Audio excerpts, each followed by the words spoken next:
고요한 새벽의 비무장지대 DMZ 접경지역을 상상해 보십시오. 낡은 버스 한 대가 천천히 안으로 들어오고 있었습니다. 겉보기에는 그저 검문소를 통과하려는 평범한 차량처럼 보였습니다.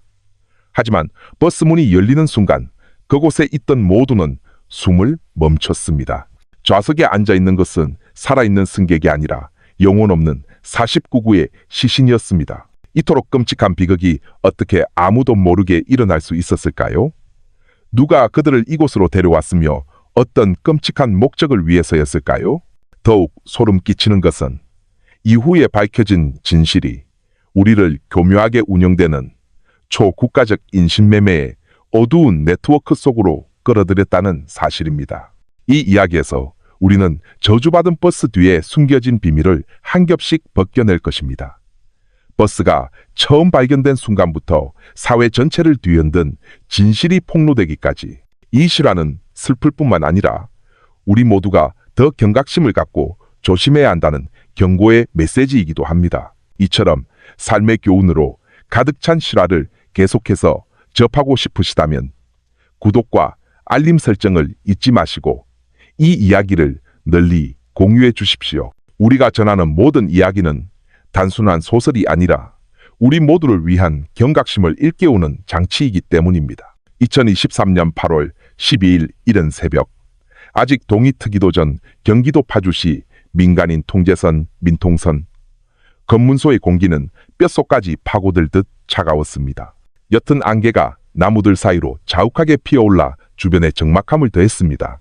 가끔 들려오는 밤벌레 소리와 검문소를 오가는 차량의 엔진 소리가 간간히 정적을 깰 뿐이었습니다. 그 고요함 속에서 짙은 남색의 낡은 버스 한 대가 천천히 검문소로 진입했습니다. 차체는 낡고 여러 곳에 페인트가 벗겨져 있었지만 버스는 곧장 검문소 게이트를 향해 움직였습니다. 버스 앞쪽에 붙어있는 낯선 외국 번호판이 즉시 근무 중인 군인들의 시선을 사로잡았습니다. 운전석에는 김철민이라는 이름의 창백하고 마른 남자가 앉아 있었습니다. 그는 안절부절 못하는 기색이 역력했고 그의 손은 운전대를 쥔 채 떨리고 있었습니다. 차가운 날씨에도 불구하고 온몸은 식은땀으로 젖어 있었습니다. 서류를 제시하라는 요구를 받을 때마다 그의 눈은 시선을 피했습니다. 그냥 신선식품입니다. 하사님, 화물칸은 열지 말아 주십시오. 냉기가 들어가면 상품이 상합니다. 그는 말을 더듬었지만 그 변명은 오히려 그날 밤 근무 책임자였던 박진혁 경정의 의심을 더욱 키웠습니다. 접경 지역에서 수십 년간 근무한 경험으로 그는 비정상적인 공포의 징후를 잘 알고 있었습니다. 그는 단호한 목소리로 명령했습니다. 화물칸, 지금 당장 열어. 김철민은 고개를 숙였습니다. 그의 두 손은 더욱 심하게 떨렸지만 다른 선택의 여지는 없었습니다. 두 명의 군인이 무거운 철제 레버를 당겨 화물칸 문을 열었습니다. 문이 들어 올려지는 순간 얼음장 같은 냉기와 함께 비릿한 피 냄새가 확 풍겨 나왔습니다. 처음에는 모두가 상한 생선이나 고기 냄새라고 생각했습니다. 하지만 손전등 불빛이 안을 비추자 평생 상상조차 해본 적 없는 광경이 눈앞에 펼쳐졌습니다. 그 좁은 공간 안에 수십 구의 시신이 굳은 채 서로 포개져 있었습니다. 얼굴은 창백했고 일부는 눈을 부릅뜬 상태였습니다. 그들의 몸은 웅크린 자세로 굳어 있었고 마치 뼛속까지 파고드는 추위 속에서 마지막 숨을 쉬려 발버둥 치다가 결국 굴복한 듯 깊은 침묵에 잠겨 있었습니다. 한 군인은 역겨움을 참으려 손으로 입을 막았고 다른 한 명은 몸을 떨며 그 자리에 얼어붙었습니다. 아무도 말을 꺼내지 못했고 오직 거친 숨소리만이 정적을 갈랐습니다. 불과 몇 초 만에 파주 민통선 검문소는 그곳에 있던 모든 이의 심장을 얼어붙게 하는 비극의 현장으로 변했습니다. 맙소사, 한 병사가 거의 들리지 않는 목소리로 중얼거렸습니다. 49명의 생명이 그곳에 누워 있었습니다. 이름도 목소리도 없이 그저 숫자로만 남은 채. 하지만 그것을 목격한 이들에게 그들은 숫자가 아니었습니다. 그들은 누군가의 자식이었고 형제였으며 친구였고 어쩌면 어딘가에서 소식을 기다리고 있을 누군가의 부모였을지도 모릅니다. 그날 밤 시간은 멈춘 듯 했습니다. 웃음소리도 바쁜 발걸음도 없었습니다. 모든 것이 낡은 버스 뒤에 숨겨진 한국 땅 접경지역에서 일어난 가장 어두운 인권 참사의 잔혹한 진실 앞에 침묵했습니다. 그리고 바로 그 순간부터 눈물과 용기, 그리고 인신매매라는 어두운 네트워크를 파괴하려는 굳은 결의로 가득 찬 기나긴 여정이 시작되었습니다. 밤은 지났지만 파주 검문소의 분위기는 여전히 무겁게 가라앉아 있었습니다. 한때 국경을 넘나드는 차량으로 붐볐던 도로는 이제 경찰의 노란 통제선으로 막혀 있었습니다. 모든 출입구는 삼엄하게 통제되었고 낡은 남색 버스 앞에는 경찰들이 굳은 표정으로 서 있었습니다. 비릿한 피, 냄새와 냉기는 열린 화물칸에서 여전히 흘러나오고 있었습니다. 박진혁 경정은 날카로운 눈으로 버스를 응시했습니다. 그의 얼굴은 근엄했지만 눈빛에는 깊은 슬픔이 서려 있었습니다.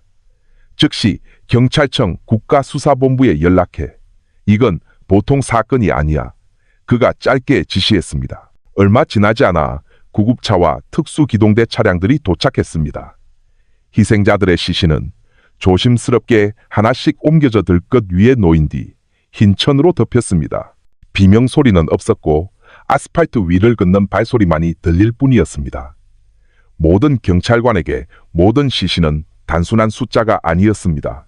그들은 한때 집과 가족, 그리고 희망을 가졌던 인간이었습니다. 한편 운전사 김철민은 수갑을 찬 채 앉아 있었습니다. 그의 얼굴은 땀으로 흠뻑 젖어 있었습니다. 저는 모릅니다. 그냥 배달해달라는 부탁을 받았을 뿐입니다. 그는 계속해서 같은 말을 반복했지만 공포에 질린 그의 눈빛은 그가 더 많은 비밀을 숨기고 있다는 확신을 모두에게 심어주었습니다. 국립과학수사연구원 소속 법의관인 이서연 박사는 심호흡을 한 뒤 일을 시작했습니다. 우리는 이 일을 최대한의 존중을 담아 처리해야 합니다. 그녀가 팀에게 말했습니다. 그날 밤 그녀와 동료들은 모든 시신의 번호를 매기고 사진을 찍고 기록을 남기기 시작했습니다. 희생자들의 소지품 속에서 그들은 배터리가 방전된 휴대폰 하나를 발견했습니다. 그것은 작은 물건이었지만 이 거대한 미스터리를 풀 수 있는 중요한 열쇠가 될지도 몰랐습니다. 시신으로 가득 찬 버스가 발견되었다는 소식은 빠르게 퍼져나갔습니다. 기자들이 현장에 접근하려 했지만 경찰에 의해 저지당했습니다. 그럼에도 불구하고 이 소식은 방송을 통해 전국으로 퍼져나갔습니다. 파주버스 참사는 그날 아침 모든 뉴스의 헤드라인을 장식했고 온 국민을 충격에 빠뜨렸습니다. 오전 7시경 헬리콥터 한 대가 착륙했고 국가수사본부의 장태준 총경과 그의 수사팀이 내렸습니다. 그의 발걸음은 빨랐고 얼굴은 굳어 있었습니다. 그는 즉시 짧은 회의를 소집했습니다. 지금부터 모든 보고는 내 책상을 거쳐야 한다. 시간을 낭비할 수 없어. 한편 통제선 밖에는 한 노부인이 붉게 충혈된 눈으로 서 있었습니다. 박순자 할머니는 몇 달째 연락이 끊긴 아들 민준의 사진을 꼭 쥐고 있었습니다.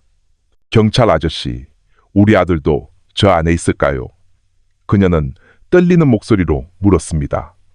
그 질문은 듣는 모든 이의 가슴을 아프게 했습니다. 임시지휘본부에는 커다란 화이트보드가 세워졌습니다. 숫자 49가 붉은 펜으로 쓰여 있었고 그 아래에는 심야버스, 김철민, 파주검문소, 방전된 휴대폰, 엘리샨 엔터테인먼트라는 단어들이 적혀 있었습니다. 장태준 총경은 화이트보드를 응시했습니다. 그는 이것이 단순한 범죄 사건 이상이라는 것을 알고 있었습니다. 이것은 인권 참사였습니다. 매 순간이 중요하다. 우리는 가장 잔혹하게 빼앗긴 영혼들을 위해 진실을 찾고 있다. 그가 말했습니다. 팀원 모두가 진지한 눈으로 그를 바라보았습니다. 그날 아침 파주의 침묵은 더 이상 단순한 슬픔이 아니었습니다. 그것은 거짓된 약속 뒤에 숨은 어두운 네트워크를 폭로하기 위한 기나긴 싸움의 시작이었습니다. 안개가 걷히기 시작하고 햇살이 나무십 사이로 비쳤지만 수사팀 앞의 길은 여전히 함정으로 가득한 어둠뿐이었습니다. 그리고 바로 그 지점에서 기나긴 이야기는 본격적으로 시작되었습니다. 날이 밝아오면서 법의학팀은 쉴 틈 없이 일했습니다. 임시 부검실에는 포르말린 냄새와 소독약 냄새가 차가운 새벽 공기와 뒤섞여 여전히 자욱한 죽음의 냄새를 덮으려 했었습니다. 이서연 박사는 팀원들 한가운데에 서서 진지한 얼굴로 모든 세부 사항을 능숙하게 기록하고 있었습니다. 희생자 대부분은 나이가 어립니다. 일부는 아직 10대예요. 그녀는 수첩을 펼치며 말했습니다. 영양실조의 흔적, 오래된 멍자국, 그리고 쇠약해진 신체 상태를 보입니다. 이들은 단순히 추위 때문에 사망한 게 아니에요. 그 이전부터 이미 고통받고 있었어요. 그 말은 현장의 분위기를 더욱 무겁게 만들었습니다. 모든 시신에는 번호가 매겨지고 사진이 찍혔으며 특이사항이 기록되었습니다. 어떤 이는 작은 문신이 있었고 어떤 이는 낡은 목걸이를 손에 꼭 쥐고 있었습니다. 이 모든 세부사항은 미래의 그들을 가족과 연결해줄 중요한 단서가 될 것이었습니다. 다른 테이블에서는 디지털 포렌식 팀이 화물칸에서 발견된 휴대폰을 분석하고 있었습니다. 액정은 깨지고 배터리는 완전히 방전되었지만 전문 장비를 통해 데이터는 서서히 복구되었습니다. 여러 건의 카카오톡 메시지가 있습니다. 기술 담당자가 보고했습니다. 대부분 일자리 제한에 관한 대화입니다. 엘리시안 엔터테인먼트라는 회사 이름이 나옵니다. 그 이름의 장태준 총경은 즉시 미간을 찌푸렸습니다. 그는 몇 달 전 사이버 정보 부서의 보고서에서 비슷한 이름의 의심스러운 인력 모집 광고에 대해 들어본 적이 있었습니다.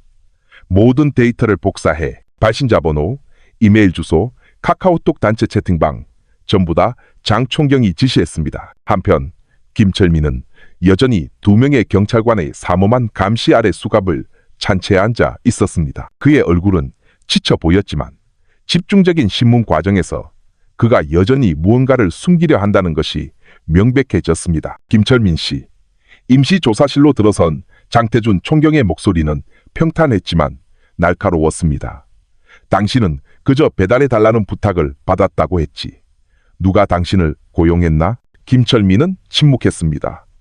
그의 눈은 불안하게 바닥을 향했습니다. 저는 그냥 전화로 연락을 받았습니다. 개성공단에서 서울로 가는 물건이 있다고 했습니다. 계약금으로 50만 원을 받았고요. 안에 뭐가 들었는지는 몰랐습니다. 몰랐다고? 장 총경은 눈썹을 치켜 올렸습니다. 그는 사진 한 장을 김철민 앞으로 밀었습니다. 화물칸에 쌓여있는 수십 구의 시신 사진이었습니다. 당신 뒤에 있는 죽음의 냄새를 한 번도 맡지 못했다고 말할 건가? 김철민은 굳은 채 침묵했습니다. 숨소리가 거칠어졌고 묶인 손이 떨렸습니다. 식은땀이 다시 흘러내렸습니다. 진실을 말하지 않으면 당신이 모든 책임을 져야 할 거야. 장 총경이 말을 이었습니다. 하지만 협조한다면 감형의 기회가 있을지도 모르지. 오랜 침묵 끝에 김철민은 마침내 입을 열었습니다. 저도 의심은 했습니다. 북측 접경 지역에서 남자 2명이 짐을 실었습니다. 냉동식품 상자라고 했지만 모양이 이상했습니다. 그들은 저에게 묻지 말라고 했습니다. 그 2 남자는 누구지? 이름은 아나? 장 총경이 재빨리 물었습니다. 김철민은 고개를 저었습니다. 아니요. 하지만 한 명이 실수로 엘리시안이라는 이름을 말했습니다. 저는 운송회사 이름인 줄 알았습니다. 그들은 문제가 생기면 강 사장님 번호로 전화하라고 했습니다. 그게 제가 아는 전부입니다. 강 사장, 그 이름이 수사보도에 크게 쓰였습니다. 이제 엘리시안 엔터테인먼트와 강 사장이라는 2개의 연결고리가 생겼습니다. 조사실 밖에서는 뉴스가 널리 퍼져나갔습니다. 파주버스 참사는 거의 모든 언론의 헤드라인을 장식했습니다. 텔레비전 화면에는 경찰 헬리콥터, 줄지어 서 있는 구급차, 그리고 길게 이어진 경찰 통제선이 비쳤습니다. 대한민국은 충격에 휩싸였습니다. 한편 이서연 박사는 인신매매 가설을 더욱 확고히 하는 무언가를 발견했습니다. 한 여성 희생자의 상해 주머니에서 낡은 전단지 한 장이 나왔습니다. 콘서트 무대 사진과 함께 엘리시안 엔터테인먼트, 가수 및 댄서 지망생 모집, 고액 연봉, 해외 취업 보장이라는 문구가 크게 적혀 있었습니다. 이서연 박사는 그 종이를 꽉 쥐고 장 총경에게 건넸습니다. 이건 단순한 사고가 아니에요. 이들은 거짓된 약속에 속아서 온 겁니다. 그녀가 속삭였습니다. 장태준 총경은 그 전단지를 오랫동안 응시했습니다. 그는 이 사건이 파주에서 발견된 49구의 시신에 관한 것만이 아니라 그 배후에 거대한 네트워크가 있다는 것을 알았습니다. 젊은이들의 꿈을 빨아들인 뒤 그들을 고통의 구렁텅이로 던져버리는 네트워크. 임시지휘본부에서 수사팀은 밤낮없이 일했습니다. 휴대폰 데이터, 전단지, 그리고 김철민의 진술이 하나둘씩 맞춰지기 시작했습니다. 엘리시안 엔터테인먼트라는 이름이 수사의 중심이 되었습니다. 그들은 누구인가? 사무실은 어디에 있는가? 그리고 강 사장과는 어떤 관련이 있는가? 한편 통제선 밖에서는 박순자 할머니가 여전히 희망을 품은 채 서 있었습니다. 그녀는 옮겨지는 모든 시신 가방을 계속해서 바라보았습니다. 민준아, 네가 저기 있다면 엄마가 최소한 너를 집으로 데려갈 수 있을 텐데. 그녀가 나지막이 속삭였습니다. 그 모습은 경찰관들의 마음을 더욱 무겁게 했습니다. 그들은 이 사건이 숫자 49에서 멈출 수 없다는 것을 알았습니다. 그들은 엘리시안 엔터테인먼트 배우의 주범을 찾아내고 이런 비극이 다시는 일어나지 않도록 막아야 했습니다. 해는 이미 높이 떴지만 비극의 어두운 그림자는 여전히 파주를 뒤덮고 있었습니다. 그리고 바로 그곳에서 어두운 네트워크를 향한 추적의 첫걸음이 시작되었습니다. 방전된 휴대폰 하나와 엘리시안이라는 불분명한 이름에서 시작된 수사. 파주의 임시지휘본부 화이트보드는 글씨와 화살표로 가득 찼습니다. 중앙에는 엘리시안 엔터테인먼트라는 이름이 붉은색으로 크게 동그라미 쳐져 있었습니다. 그 아래에는 희생자의 휴대폰, 오디션 전단지, 그리고 강 사장이라는 불분명한 이름이 나열되어 있었습니다. 그곳에 있는 모두는 이것이 비극의 실타래를 풀 핵심 열쇠라는 것을 잘 알고 있었습니다. 장태준 총경은 팀원들 앞에 섰습니다. 장태준, 그의 목소리는 날카로웠지만 무거운 책임감이 묻어났습니다. 만약 이 회사가 실존한다면 공식적인 경로로 추적하는 것은 어렵지 않을 겁니다. 하지만 유령 회사라면 온라인상의 흔적을 남겼을 겁니다. 완벽하게 사라지는 디지털 활동은 없기 때문이죠. 사이버 수사팀이 즉시 작업에 착수했습니다. 여러 대의 노트북이 켜지고 화면은 코드와 디지털 지도로 가득 찼습니다. 유진수 경감은 빠르게 키보드를 두드리며 분석을 이끌었습니다. 검색 결과 화려해 보이는 엘리시안의 웹사이트, 인력 모집 광고로 가득 찬 페이스북 계정, 그리고 자신감 넘치는 젊은이들의 사진과 함께 해외 고액 연봉을 약속하는 인스타그램이 나타났습니다. 겉보기에는 그럴듯했지만 예리한 유경감의 눈에는 이상한 점이 보였습니다. 한 콘서트 무대 사진은 사실 서울에서 열린 콘서트 사진에 엘리시안 로고만 더 씌운 것이었습니다. 홍보 영상 역시 아마추어 수준의 편집이 역력했습니다. 엘리시안 엔터테인먼트는 실존하지 않습니다. 유경감이 결론 내렸습니다. 이건 그냥 미끼입니다. 장 총경은 고개를 끄덕이며 팀에게 더 깊이 파고들 것을 지시했습니다. 누가 이 모든 콘텐츠를 업로드했는가? 오래지 않아 IP 주소 추적 결과 놀라운 사실이 드러났습니다. 서버는 해외에 위장되어 있었지만 광고 업로드 활동은 한국에서 이루어졌습니다. 주요 지점은 두 곳, 광주광역시의 한 PC방과 서울 구로구의 한 오피스텔이었습니다. 모든 팀원의 시선이 두 개의 붉은 점이 깜박이는지도 화면에 고정되었습니다. 결론은 명확했습니다. 이 조직은 해외에서만 활동하는 것이 아니었습니다.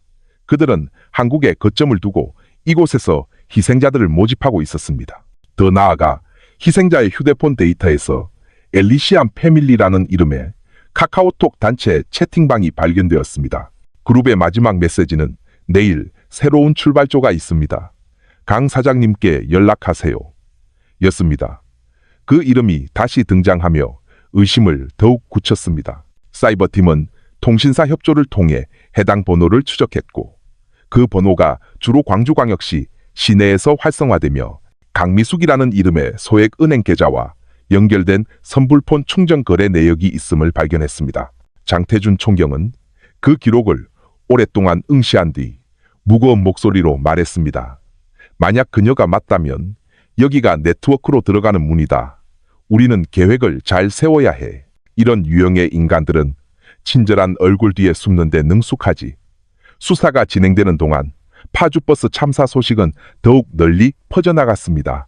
전국 방송에서부터 소셜 미디어 타임라인까지 사람들은 의심스러운 일자리 광고와 엘리시안이라는 이름에 대해 이야기하기 시작했습니다. 어떤 이는 거의 지원할 뻔했다고 말했고, 어떤 이는 오디션에 간다던 친구가 실종되었다고 주장했습니다. 동정심과 분노가 뒤섞인 여론은 걷잡을 수 없이 확산되며 경찰에게 신속한 조치를 압박했습니다. 국과수 신원 확인실에서 박순자 할머니는 유품을 확인하기 위해 불려왔습니다. 그녀의 손은 가족 사진이 들어있는 작은 지갑을 알아보자 떨리기 시작했습니다. 그녀의 눈에서는 눈물이 하염없이 흘러내렸고 흐느끼는 소리는 거의 들리지 않았습니다. 이건 우리 민준이 거예요. 방 전체가 침묵에 잠겼습니다. 자식을 잃은 어머니의 고통이 고스란히 느껴졌습니다. 장 총경은 그녀에게 다가가 고개를 숙이고 이 비극의 주범들을 끝까지 추적하겠다는 것을 조용하지만 단호한 목소리로 약속했습니다. 모두를 잡을 때까지 멈추지 않겠습니다. 그 말은 단순한 약속이 아니라 팀 전체를 묶는 맹세였습니다. 그날 밤 사이버 분석을 통해 여러 개의 엘리시안 위장 계정이 추가로 발견되었습니다. 로그인 활동은 서울 구로구의 특정 위치를 반복적으로 가리켰습니다. 이는 다음 작전을 위한 충분한 근거가 되었습니다. 장 총경은 광주와 서울을 주요 목표로 삼기로 결정했습니다. 그리고 강미숙이라는 이름의 여자는 절대 빠져나갈 수 없을 것이었습니다. 파주는 그날 밤 다시 고요해졌지만 그 침묵 뒤에서 수사라는 거대한 기계는 움직이기 시작했습니다. 꺼진 휴대폰과 몇 개의 디지털 정보에서 시작하여 젊은이들의 꿈을 앗아가고 그들을 죽음으로 내몬 거대한 네트워크가 서서히 폭로되고 있었습니다. 엘리시안 엔터테인먼트라는 검은 그림자가 진짜 얼굴을 드러내기 시작했고 모든 단서는 단 하나의 이름, 강미숙을 가리키고 있었습니다. 그날 저녁 광주, 하늘은 주황빛으로 물들고 있었습니다. 한 여성이 충장로의 평범한 카페에 앉아 있었습니다. 머리는 대충 묶었고 옷차림은 수수했으며 태도는 처음 도시에 온 시골 처녀처럼 수줍어 보였습니다. 그녀는 최수아 경사 민지라는 가명으로 위험천만한 위장 임무를 수행 중인 젊은 여경이었습니다. 잘 훈련받았음에도 불구하고 그녀는 심장이 빠르게 뛰는 것을 느꼈습니다. 그녀는 아주 작은 실수 하나가 자신의 목숨을 앗아갈 수 있다는 것을 알고 있었습니다. 며칠 전 수사팀은 희생자 모집에 주로 사용되던 활성 상태의 휴대폰 번호를 찾아냈습니다. 그 번호는 강미숙의 신복으로 추정되는 조상필이라는 남자와 연결되어 있었습니다. 카카오톡 대화를 통해 조상필은 해외 취업을 간절히 원하는 척하는 최 경사를 신뢰하기 시작했습니다. 광주로 와요. 신분증 사본 잊지 말고 우리가 다 알아서 해줄 테니. 조상필이 메시지를 보냈습니다. 카페는 평범해 보였지만 주변에는 사복 차림의 팀원들이 가득했습니다. 어떤 이는 신문을 읽는 척했고 어떤 이는 휴대폰을 만지작거렸습니다. 위장 경찰 차량이 언제든 움직일 수 있도록 멀지 않은 곳에 주차되어 있었습니다. 최 경사는 따뜻한 차를 마시며 기다렸습니다. 몇 분 후 파란 셔츠를 입은 남자가 들어왔습니다. 다부진 체격에 자신감 넘치는 얼굴이었습니다. 그는 곧장 최 경사의 테이블로 걸어왔습니다. 민지 씨 맞죠? 나는 조상필이라고 합니다. 그는 자리에 앉으며 말했습니다. 미소는 친절해 보였지만 눈빛은 상대를 평가하는 듯 날카로웠습니다. 최 경사는 순진한 시골 처녀 역할을 유지하며 살짝 고개를 숙였습니다. 네, 오빠. 저 해외에서 일하고 싶어요. 가수나 댄서로 갈 수 있다고 하던데요. 조상필은 활짝 웃었습니다.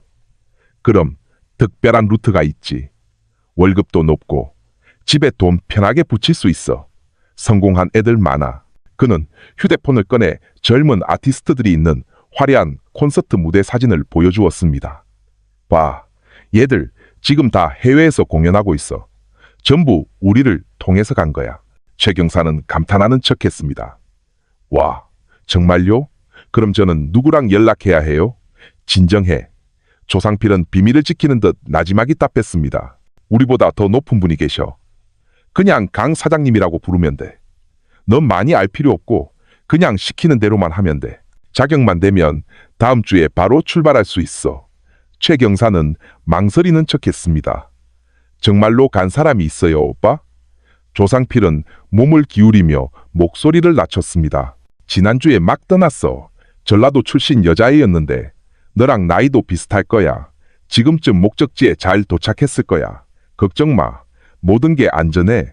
그 말은 최 경사의 가슴을 찔렀습니다. 그녀는 그가 말하는 목적지가 꿈의 땅이 아니라 파주에서 이미 49명의 목숨을 앗아간 지옥이라는 것을 잘 알고 있었습니다. 그들이 대화하는 약 30분 동안 조상필의 모든 말은 테이블 밑에 숨겨진 소형 녹음기에 기록되고 있었습니다. 밖의 차량에서는 그 소리가 선명하게 들렸고 수사팀은 중요한 증거가 수집되고 있음을 알며 숨을 죽였습니다. 만남이 끝나자 조상필은 자리에서 일어났습니다. 내가 먼저 강 사장님께 연락해 볼게. 그분이 오케이 하면 너도 다음번에 갈 수 있을 거야. 그는 최 경사의 어깨를 툭 치고 떠났습니다. 조상필은 자신의 오피스텔로 돌아가기 위해 골목길을 가로질러 걸었습니다. 그는 마치 누가 따라오는 것처럼 경계하며 뒤를 돌아보았습니다. 그는 발걸음을 재촉했고 그를 미행하던 팀은 즉시 긴장했습니다. 그가 오피스텔 문에 거의 다다랐을 때 조상필은 멈춰서서 재빨리 뒤를 돌아봤습니다. 그는 도망치려는 듯 보였지만 그가 몸을 돌리는 순간 육중한 발소리가 가까워졌습니다. 경찰이다. 움직이지 마. 한 목소리가 외쳤습니다. 조상필은 깜짝 놀라 도망치려 했지만 눈 깜짝할 사이에 2명의 경찰관이 그를 덮쳤습니다. 짧은 몸싸움 끝에 그의 손에는 수갑이 채워졌습니다. 얼굴은 창백해졌고 땀이 비 오듯 흘렀습니다. 평범한 오피스텔 안에서 수사팀은 노트북 컴퓨터, 수십 개의 유심칩, 그리고 수백 명의 이름이 적힌 두꺼운 노트를 발견했습니다. 각 이름 옆에는 나이와 출신 지역이 적혀 있었습니다.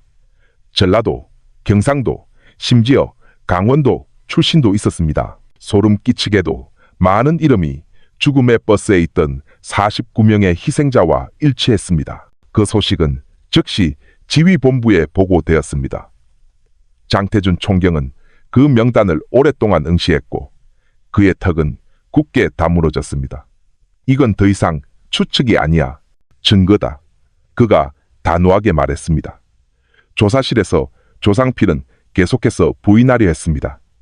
저는 그냥 중간 역할일 뿐입니다. 아무것도 몰라요. 하지만 명단이 적힌 노트, 최 경사와의 대화 녹취록, 그리고 그의 컴퓨터에서 나온 디지털 증거가 제시되자 그의 얼굴은 점점 더 창백해졌습니다. 마침내 떨리는 목소리로 그는 한 이름을 내뱉었습니다. 강미숙. 장태준 총경은 수사 파일을 덮고 그를 차갑게 바라보았습니다. 지금부터 우리의 모든 발걸음은 그녀를 향할 것이다. 그날 밤 팀원들은 추적이 이제 막 더 위험한 단계로 접어들었다는 것을 잘 알고 있었습니다. 밤이 깊어가는 광주광역시의 한 동네. 노란 가로등 불빛이 골목 모퉁이에 있는 평범한 빌라를 비추고 있었습니다. 밖에서 보기에는 아무것도 아닌 것 같았지만 안에서는 40대 중반의 한 여성이 차가운 표정으로 휴대폰 화면을 응시하고 있었습니다. 그녀의 이름은 강미숙. 수많은 젊은이들에게는 기회를 주는 사람으로 보였지만 경찰에게 그녀는 자비로운 누나가 아니라 수십 명의 목숨을 앗아간 어두운 네트워크의 연결고리였습니다. 조상필이 체포된 이후 모든 은행 거래 내역과 통화 기록이 그녀를 가리켰습니다. 팀은 신속하게 움직였습니다. 그날 밤 사복 경찰들이 빌라 주변에 배치되었습니다. 지휘본부에서 장태준 총경은 굳은 표정으로 상황을 지켜보고 있었습니다. 그는 이번 작전이 반드시 성공해야 한다는 것을 알고 있었습니다. 집 안에서 강미숙은 전화 통화 중이었습니다. 그녀의 목소리는 자신감에 차 있었습니다. 다음 주에 새로운 조가 있어. 서류 준비해놔. 수수료는 나중에 나한테 가져오고 모든 게 순조로워. 그 말들은 마치 평범한 사업을 처리하는 작은 사업가처럼 아무렇지 않게 흘러나왔습니다. 하지만 그 평온은 현관문에서 요란한 노크 소리가 울리면서 산산조각 났습니다. 강미숙은 깜짝 놀랐습니다. 그녀의 눈은 공포로 가득 찼습니다. 그녀는 테이블 위에 작은 가방을 움켜쥐고 뒷문으로 재빨리 달려가 탈출을 시도했습니다. 하지만 문을 열기도 전에 밖에서 2개의 검은 그림자가 나타나 그녀의 길을 막았습니다. 앞문도 부서지며 경찰들이 들이닥쳤습니다. 경찰이다! 움직이지 마! 불과 몇 초 만에 강미숙은 양쪽에서 포위되었습니다. 그녀는 비명을 지르려 했지만 차가운 수갑이 이미 그녀의 손목을 채웠습니다. 테이블 위에서 경찰은 수많은 여권, 지원서, 그리고 현금이 든 봉투 더미를 발견했습니다. 평범한 빌라는 모집센터의 실체를 드러냈습니다. 강미숙은 지휘본부로 이송되었습니다. 조사실에서 그녀는 여전히 원래의 역할을 숨기려 했습니다. 저는 그냥 사람들 일자리 찾는 걸 도와줬을 뿐이에요. 불법적인 건 없었어요. 장태준 총경은 그녀를 날카롭게 응시하며 조상필의 집에서 발견된 명단을 테이블 위에 내려놓았습니다. 이건 당신이 보낸 수백 명의 젊은이들 명단이야. 그중 49명은 파주에서 끔찍하게 죽었어. 아직도 불법이 아니라고 말할 건가? 강미숙은 시선을 마주치려 애썼지만 땀이 얼굴에 맺히기 시작했습니다. 저는 그냥 정보를 전달받았을 뿐이에요. 모든 걸 관리한 사람은 제가 아니에요. 누구지? 장 총경이 압박했습니다. 강미숙은 몇 초간 침묵하다가 속삭이듯 말했습니다. 백동철이 현장을 관리했어요. 장 총경은 몸을 앞으로 기울였습니다. 그럼 백동철 위에는 누가 있지? 강미숙은 입술을 깨물고 긴 한숨을 내쉬었습니다. 우리는 그를 윤 회장이라고 불렀어요. 본명은 윤태성. 그는 보통 사람이 아니에요. 항만에도, 버스터미널에도, 심지어 접경 지역에도 그의 사람들이 있어요. 그가 지시하면 모든 게 움직여요. 아무도 감히 거역하지 못해요. 조사실은 즉시 침묵에 휩싸였습니다.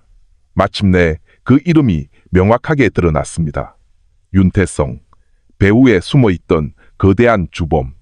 장 총경은 만족하지 않았습니다. 무엇이 사람들을 그렇게 두려워하게 만들지? 강미숙의 얼굴이 창백해졌습니다. 그는 아주 잔인해요. 한 번은 도망치려던 사람이 있었는데 백동철이 직접 손을 썼지만 명령한 건 윤 회장이었어요. 그 사람은 다시 돌아오지 못했어요. 우리 모두는 그에게 저항하는 것이 자살 행위나 마찬가지라는 걸 알아요. 그 진술은 상세히 기록되었습니다. 그날 밤 팀은 강미숙의 노트북을 수색하여 암호로 가득 찬 수십 통의 이메일을 발견했습니다. 그리고 그들이 미소 짓는 희생자들의 젊은 얼굴 사진도 발견했습니다. 그들은 자신들이 팔려나가기 위해 사진이 찍히고 있다는 사실을 전혀 모른 채였습니다. 강미숙의 체포 소식이 언론에 보도되자 많은 주민들이 충격을 받았습니다. 그동안 그들은 그녀를 작은 시장의 친절한 상인으로만 알고 있었기 때문입니다. 아무도 그 여자가 그토록 어두운 역할을 하고 있을 줄은 상상도 못했습니다. 지휘본부에서 장 총경은 그날 밤 화이트보드에 계획을 쓰지 않았습니다. 그는 대신 희생자들의 사진으로 가득 찬 테이블을 응시했습니다. 파주에서 발견된 창백한 얼굴들, 상해 주머니에서 발견된 낡은 지갑, 산산조각 난 가족 사진.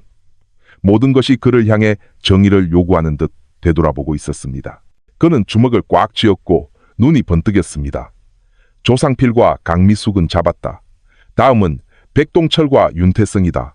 후퇴는 없다. 뿌리 뽑아야 한다. 파주에는 이슬비가 내리기 시작했지만 지휘본부 안에 팀의 사기와 투지는 더욱 불타올랐습니다. 그들은 추적이 이제 막 가장 위험한 문을 열었다는 것을 알았습니다. 윤태성은 단순한 주범이 아니었습니다. 그는 인간을 상품으로 바꾸는 어두운 그림자였습니다. 그리고 그날 밤 모든 수사관의 마음속 맹세는 같았습니다. 얼마나 위험하든 윤태성은 반드시 쓰러뜨려야 한다. 그날 밤 부산에는 폭우가 쏟아졌습니다. 거리는 미끄러웠고 자동차 불빛이 무릉덩이에 반사되어 도시를 우울하게 만들었습니다. 그 빛 속에서 은밀한 작전이 시작되었습니다. 목표는 윤태성의 오른팔 백동철이었습니다. 강미숙의 노트북에서 나온 디지털 흔적은 경찰을 부산항 근처의 낡은 창고로 이끌었습니다. 해독된 이메일에는 다음 물건 준비 완료, 장소는 17번 창고라는 짧은 메시지가 있었습니다.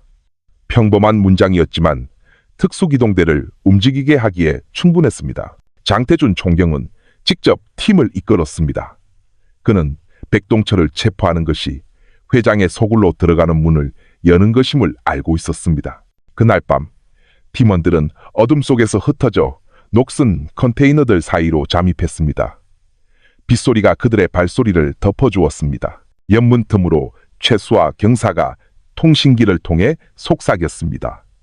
경비원 2명, 칼 소지, 수신호가 즉시 전달되었습니다.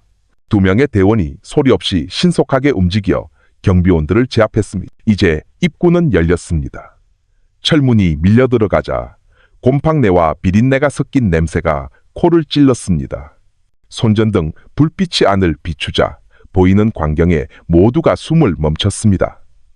수십 명의 젊은이들이 차가운 바닥에 웅크리고 있었습니다. 그들의 손은 거친 밧줄로 묶여 있었고 일부는 가슴에 작은 학교 배지가 달린 교복을 입고 있었습니다. 몸에는 시퍼런 멍이 가득했고 얼굴은 창백했습니다. 어떤 이는 흐느끼고 있었고 어떤 이는 그저 멍한 이 허공을 응시하고 있었습니다. 뺨이 헬쑥한 한 10대 소년이 희미한 목소리로 속삭였습니다. 아저씨, 저희 좀 살려주세요. 장 총경은 무릎을 꿇고 그의 어깨를 가볍게 두드렸습니다. 이제 안전하다. 우리는 경찰이야. 너희는 집에 돌아갈 수 있을 거야. 그 말에 일부 희생자들은 안도의 눈물을 터뜨렸습니다. 바로 그때 창고 끝에 있는 철제 계단에서 육중한 발소리가 들려왔습니다. 가죽 재킷을 입은 키 큰 남자가 서류철과 손전등을 든 채 천천히 내려왔습니다. 그는 백동철이었습니다. 그는 창고가 경찰로 가득 찬 것을 보고 멈칫했습니다. 그의 눈은 분노로 가늘어졌습니다. 감히 여길 쳐들어와? 그가 차갑게 말했습니다. 그의 손이 허리춤에 있는 권총으로 향했습니다.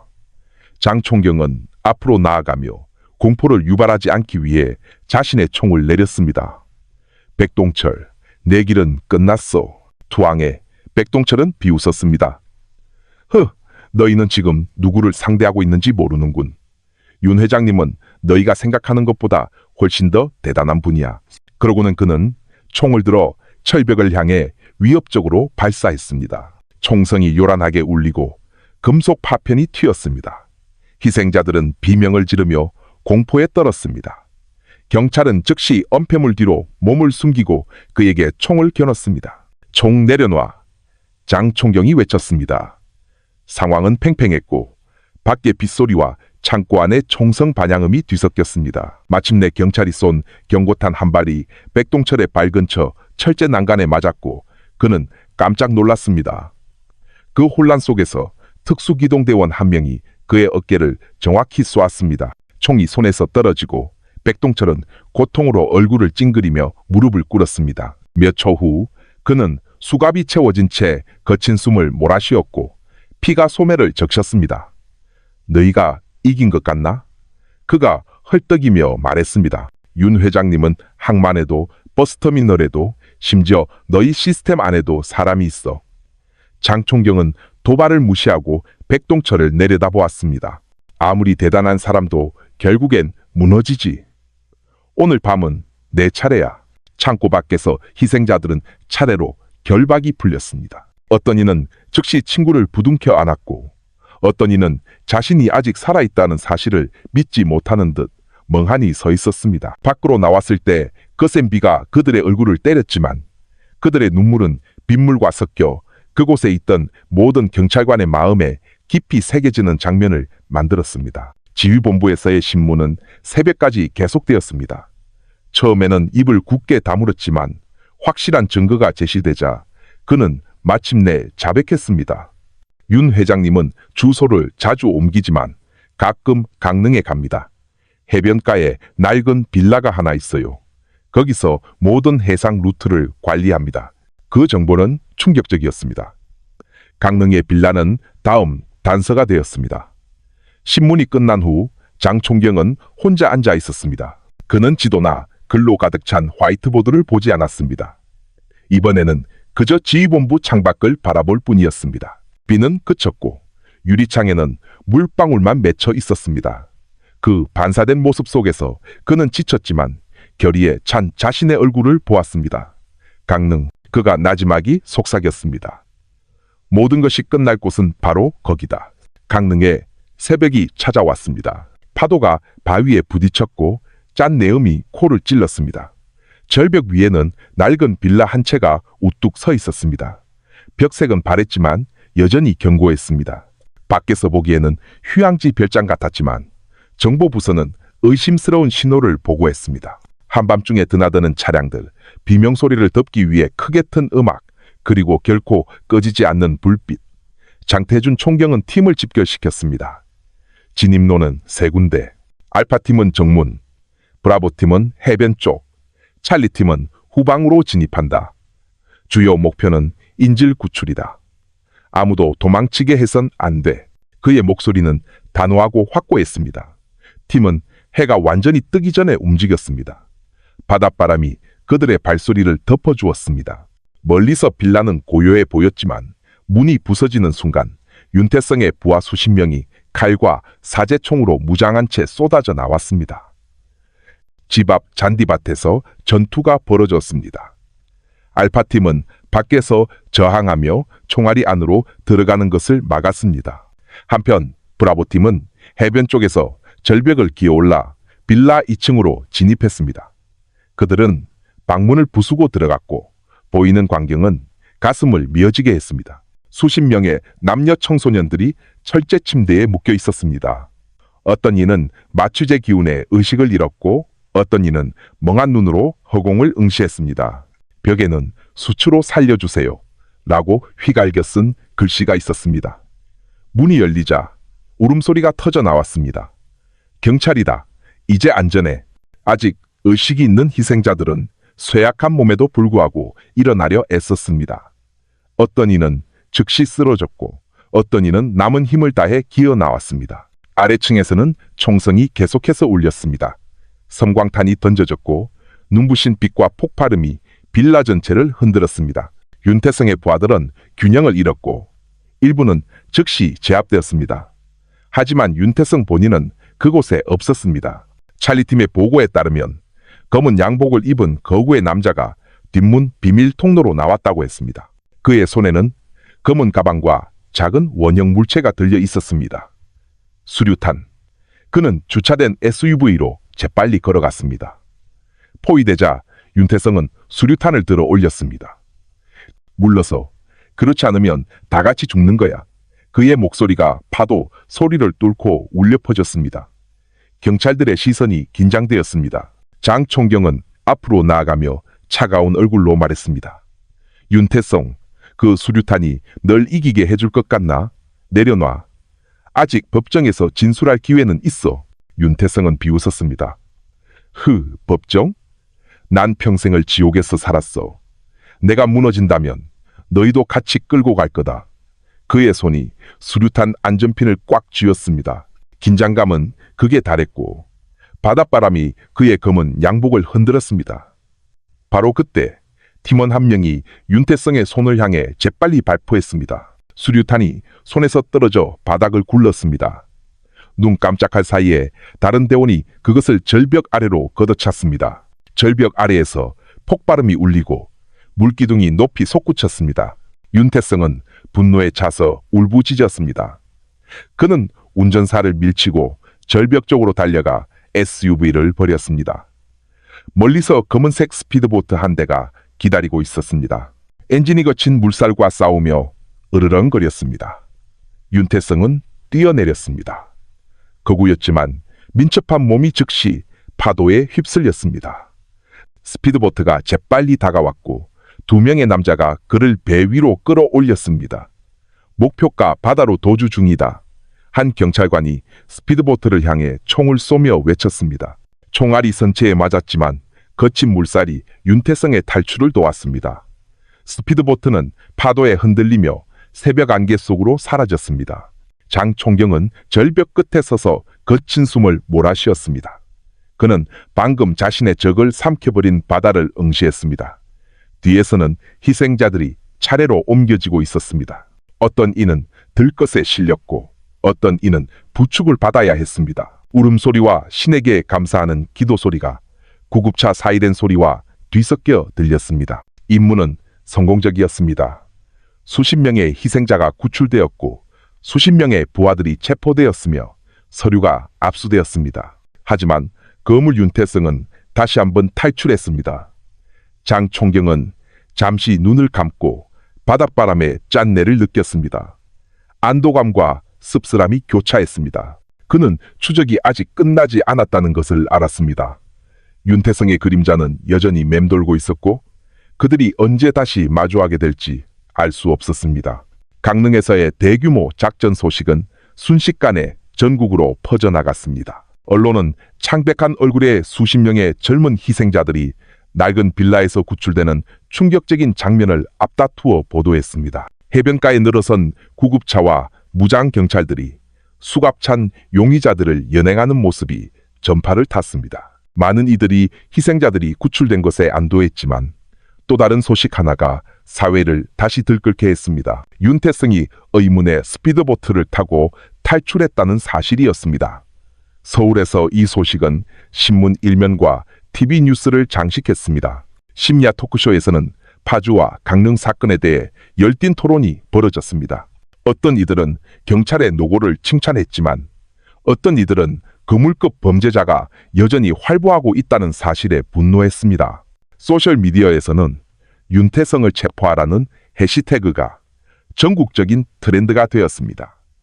수천 개의 댓글이 쏟아졌습니다. 일부는 격려의 메시지였지만 다른 일부는 실망감을 표출했습니다. 이런 거물급 범죄자가 도망칠 수 있다는 건 뒤를 봐주는 세력이 있다는 뜻 아닌가? 한 네티즌이 썼습니다. 하지만 가장 가슴 아픈 목소리는 희생자 가족들에게서 나왔습니다. 파주에서 아들을 잃은 한 아버지 김영수 씨는 전라북도의 소박한 집 마루에 서서 아들의 사진을 들고 있었습니다. 내 아들은 아직 젊었습니다. 일자리를 약속하는 말을 믿었습니다. 지금 돌아온 것은 차가운 유골함 뿐입니다. 제발 이 주범이 계속 활보하도록 내버려 두지 마십시오. 그 말은 전국 방송을 통해 전달되었고 많은 이들의 눈시울을 붉혔습니다. 며칠 후 서울에서는 국회 특별청문회가 열렸습니다. 회의장은 만석이었고 경찰청장, 법무부 장관, 그리고 외교부 대표 등 고위 관리들이 앞줄에 앉아 있었습니다. 참석 좌석은 희생자 가족, 인권운동가, 그리고 일부 생존자들로 가득 찼습니다. 의장은 무거운 목소리로 청문회 시작을 알렸습니다. 파주와 강릉 사건은 단순한 형사 사건이 아닙니다. 이것은 인권 참사입니다.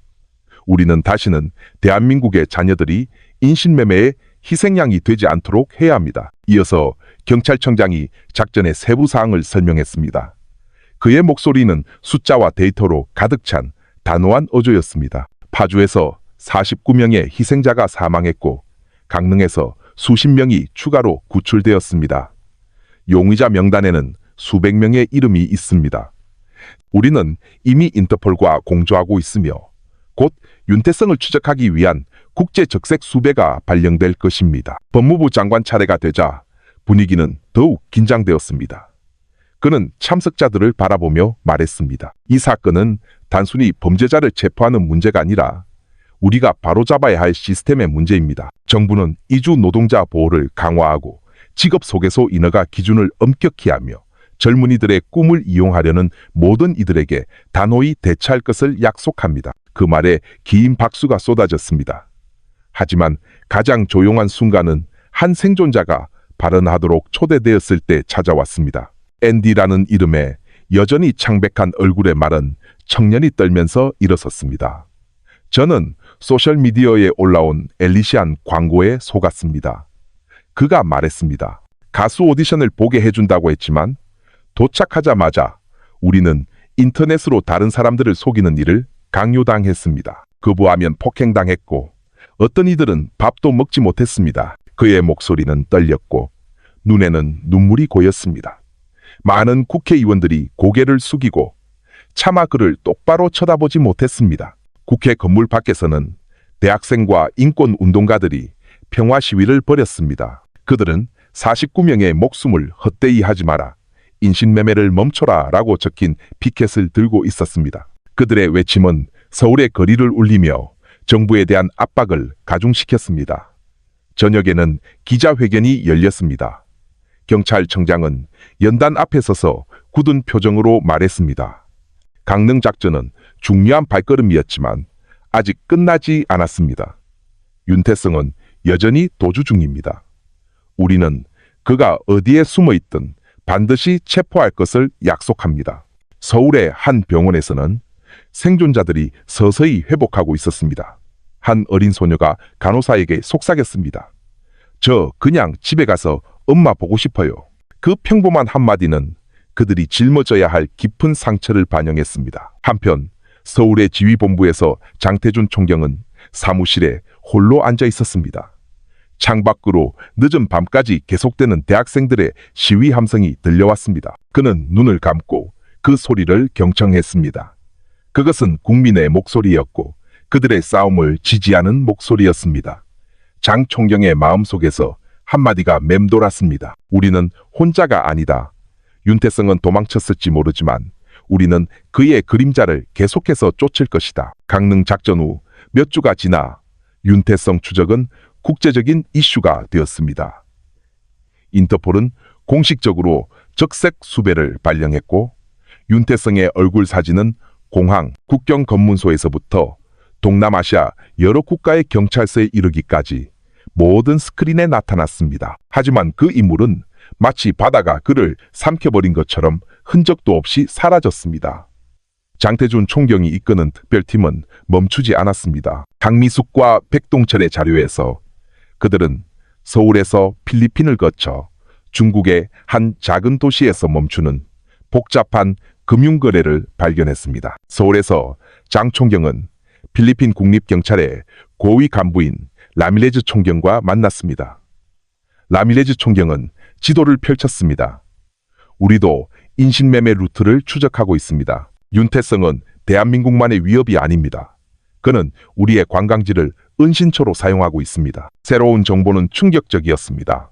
윤태성은 필리핀 세부에 있을 것으로 추정되었습니다. 그는 관광객들에게 인기 있는 해변 근처의 작은 리조트 주인으로 위장하고 있었습니다. 그곳은 강릉의 조용한 거점과는 달리 외국인 관광객들로 붐볐습니다. 그는 군중 속에 섞여 있어 식별하기 어려웠습니다. 합동팀은 즉시 움직였습니다. 장 총경과 일부 팀원들은 네온 사인으로 가득한 세부의 번화가에서 관광객으로 위장했습니다. 그들은 정보부서가 지목한 평범한 리조트를 감시했습니다. 밖에서 보기에는 정상적이었지만 지하에서는 경찰이 충격적인 것을 발견했습니다. 여러 명의 외국인 청소년들이 갇혀 있었고 그들의 여권은 압수된 상태였습니다. 신속한 작전이 시작되었습니다. 경찰은 급습하여 경비를 서던 윤태성의 부하 2명을 체포했습니다. 하지만 윤태성 자신은 이미 사라진 후였습니다. 적어도 이번에는 진전이 있었습니다. 희생자들이 구출되었고 윤태성의 부하 중 1명이 생포되었습니다. 신문을 통해 윤태성이 막 중국으로 떠났다는 사실이 밝혀졌습니다. 며칠 후 중국 연변에서 새로운 소식이 전해졌습니다. 중국 공안은 호화 스피드보트 한 척과 위조 서류를 압수했습니다. 더 중요하게는 그들은 다음 희생자 명단이 담긴 가방을 소지한 윤태성의 심부름꾼 1명을 체포했습니다. 그리고 그의 휴대폰에는 북쪽으로 이동 중 우리는 그곳에서 안전하다라는 짧은 메시지가 있었습니다. 장 총경은 굳은 표정으로 그 메시지를 읽었습니다. 북쪽은 인신매매와 마약의 회색지대인 북한 접경 지역을 의미했습니다. 서울의 한 호텔, 고요한 밤에 장 총경은 텔레비전을 켰습니다. 필리핀 작전의 생존자 인터뷰 프로그램이 방송되고 있었습니다. 한 태국인 10대 소녀가 떨리는 목소리로 말했습니다. 우리는 해외에서 일하게 해준다는 약속에 속았어요. 거부하면 폭행당했어요. 저는 지시를 내리던 그 거구의 남자 얼굴을 절대 잊지 못할 거예요. 장 총경은 화면을 오랫동안 응시했습니다. 윤태성의 얼굴이 머릿속에 떠올랐습니다. 그는 피가 끓는 것을 느꼈지만 동시에 새로운 동력이 생겼습니다. 우리는 널 반드시 막을 것이다, 윤태성. 그가 나지막이 속삭였습니다. 다음 날 아침 인터폴 및 아세안 국가 관계자들과의 합동회의가 열렸습니다. 압박은 더욱 거세졌습니다. 서울에서 법무부 장관이 직접 전화를 걸어왔습니다. 그의 목소리는 단호하고 직설적이었습니다. 장 총경, 국민들이 결과를 기다리고 있어. 우리는 윤태성을 활보하게 두지 않겠다고 약속했어. 어떤 위험을 감수하더라도 그는 반드시 체포되어야 하오. 장 총경은 짧게 답했습니다.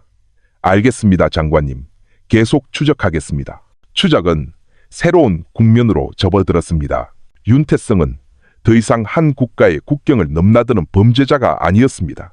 그는 초국경적인 적이 되었고 모두는 추적이 멀어질수록 판돈이 더 커진다는 것을 알고 있었습니다. 중국 옌벤의 저녁 하늘은 잿빛이었습니다. 차량에서 나오는 옅은 연기가 석양을 가렸습니다. 꽉 막힌 교통, 긴 경적 소리, 그리고 시장의 혼잡함은 도시가 결코 멈추지 않는 것처럼 보이게 했습니다. 하지만 그 혼란 뒤에서 한국과 중국의 합동팀은 조용히 움직이고 있었습니다. 그들의 목표는 명확했습니다. 윤태성, 인터폴과 필리핀 경찰의 정보는 윤태성이 인신매매와 마약의 회색지대로 알려진 북한 접경지역, 즉 옌벤 조선족 자치주로 향하고 있음을 가리켰습니다. 윤태성은 두만강변의 큰 목조 가옥단지에 숨어 있을 것으로 추정되었습니다. 장태준 총경은 옌벤에서 중국 공안의 리 반장과 함께 브리핑 회의에 참석했습니다. 그는 낡은 지도 위에 손가락을 짚었습니다. 여기 강 근처입니다. 이 가옥단지는 현지 무장 조직에 의해 통제되고 있습니다. 주민들은 두려워서 말을 못하지만 우리 정보원은 윤태성이 지난주에 그곳에 있었다고 확신합니다. 장 총경은 고개를 끄덕였습니다. 이번에는 그가 점점 더 가까워지고 있음을 느꼈습니다. 그날 밤 작전이 시작되었습니다. 팀원들은 습한 숲을 통과했고 모기가 윙윙거렸으며 공기는 끈적거렸습니다. 멀리서 나무들 사이로 등유램프 불빛이 흔들렸습니다. 가까이 다가가자 희미한 소리가 들려왔습니다. 비명소리, 울음소리, 그리고 채찍 소리, 목조 오두막 안에서 끔찍한 광경이 펼쳐졌습니다. 수십 명의 젊은이들이 갇혀 있었고 일부는 쇠사슬에 묶여 있었습니다. 하지만 더 충격적인 것은 일부는 낡은 컴퓨터 앞에 강제로 앉혀져 감시원의 통제 아래 온라인 사기 메시지를 타이핑하고 있었다는 것입니다. 다른 이들은 강 근처의 작은 밭에서 강제 노동을 하고 있었고 몸은 깡마르고 옷은 다 해져 있었습니다. 대나무 벽에는 여러 언어로 집에 가고 싶어요 라고 휘갈겨 쓴 글씨가 있었습니다. 장 총경은 주먹을 꽉 쥐었습니다. 윤태성은 방법을 바꾼 것이었습니다. 그는 단지 감금하는 것이 아니라 희생자들을 돈벌이 수단으로 착취하고 있었습니다. 잠시 후 채찍과 허리에 권총을 찬 거구의 남자가 나타났습니다. 그는 옌벤에서의 윤태성의 오른팔인 왕웨이였습니다. 그는 감시원들에게 소리치며 지시한 뒤 희생자 3명을 끌고 나왔습니다. 바로 그때 장 총경은 신호를 보냈습니다. 진입! 경찰들이 덤불 뒤에서 튀어나왔습니다.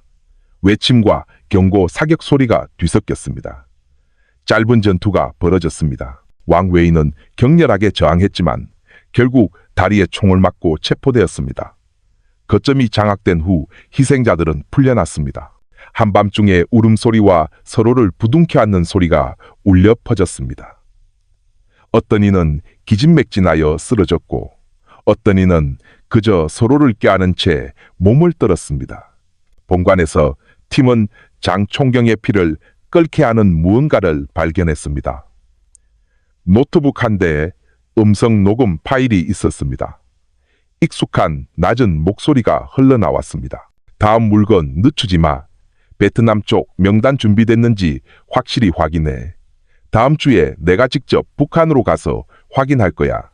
그것은 윤태성의 목소리였습니다. 또한 최근에 찍은 디지털 사진도 발견되었습니다. 윤태성이 큰 창고 앞에 서 있었고 얼굴은 선명했으며 하얀 셔츠를 입고 있었습니다. 사진 밑에는 북한 청진 창고 월말이라는 메모가 있었습니다. 그 증거는 모두를 혼란스럽게 했습니다. 윤태성은 이미 멀리 가 있었습니다. 그는 방금 중국에 있었고 이제 북한으로 향하고 있었습니다. 부상을 입었음에도 불구하고 왕웨이는 짧은 신문을 받아야 했습니다. 처음에는 입을 열기를 거부했지만 손목의 수갑과 압수된 물건들을 본 후 그의 얼굴은 창백해졌습니다. 윤태성, 그는 단순한 인신매매범이 아니야. 그는 정치권에도 군대에도 사람이 있어. 그는 입을 막기 위해 모두에게 돈을 지불해. 당신들이 북한에 간다면 용의 굴로 들어가는 거야. 장 총경은 그를 날카롭게 응시했습니다. 정확히 어디인지 말해. 왕웨이는 잠시 침묵하다가 나지막이 속삭였습니다. 청진 근처야. 예전에 무기를 보관하던 낡은 창고였어. 지금은 그의 기지야. 리 반장은 수첩을 덮었습니다. 그의 얼굴은 진지했습니다. 이것이 사실이라면 이건 단순한 구출 임무가 아니야. 이것은 돈과 무기로 보호받는 네트워크와의 싸움이야. 작전이 끝난 후 희생자들은 안전한 곳으로 이송되었습니다.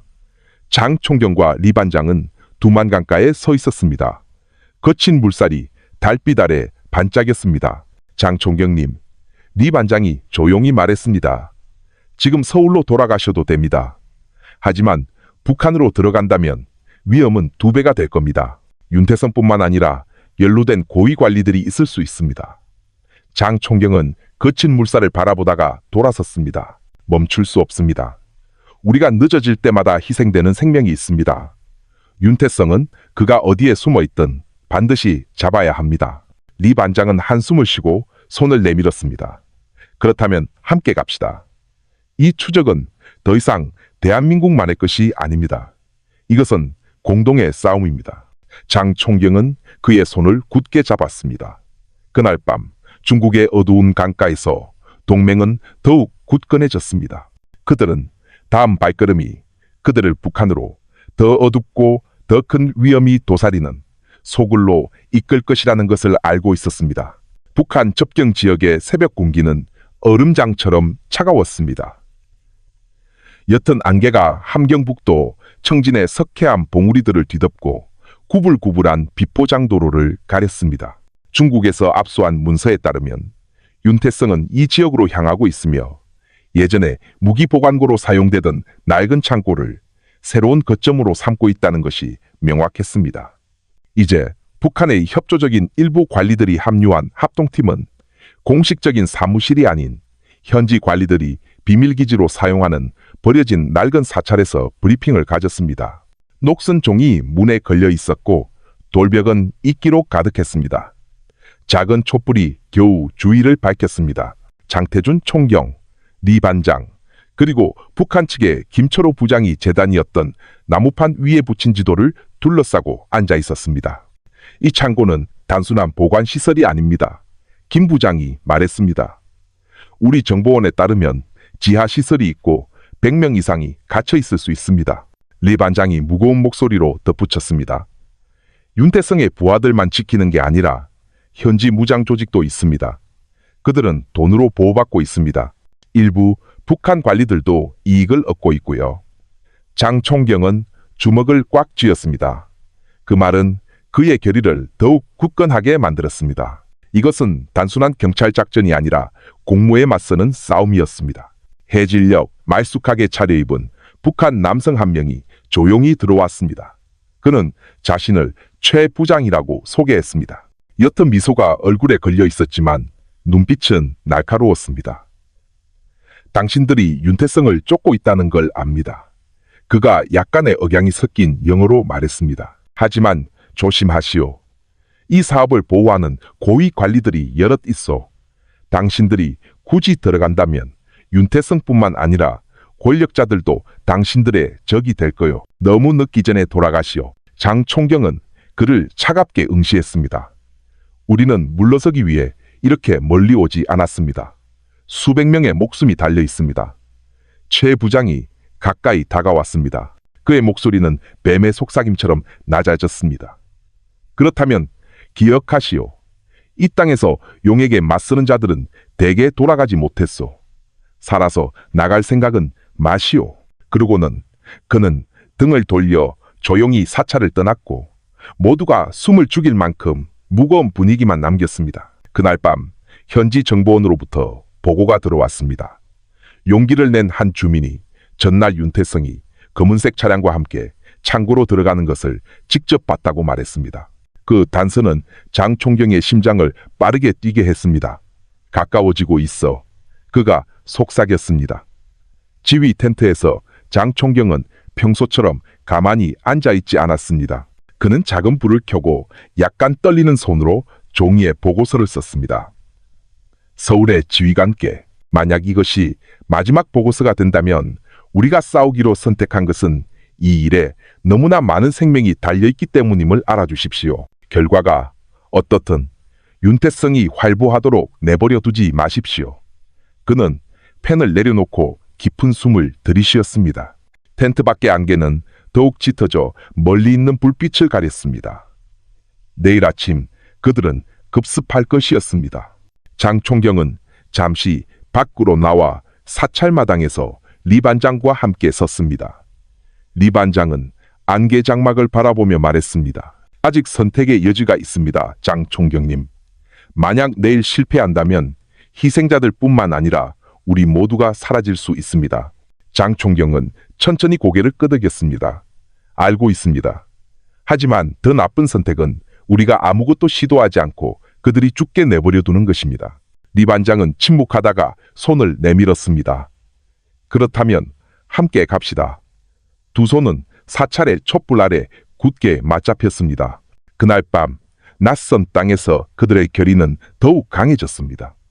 새벽은 그들을 청진의 창고로 어쩌면 종말이거나 더 큰 진실의 시작이 될 소굴로 이끌 것이었습니다.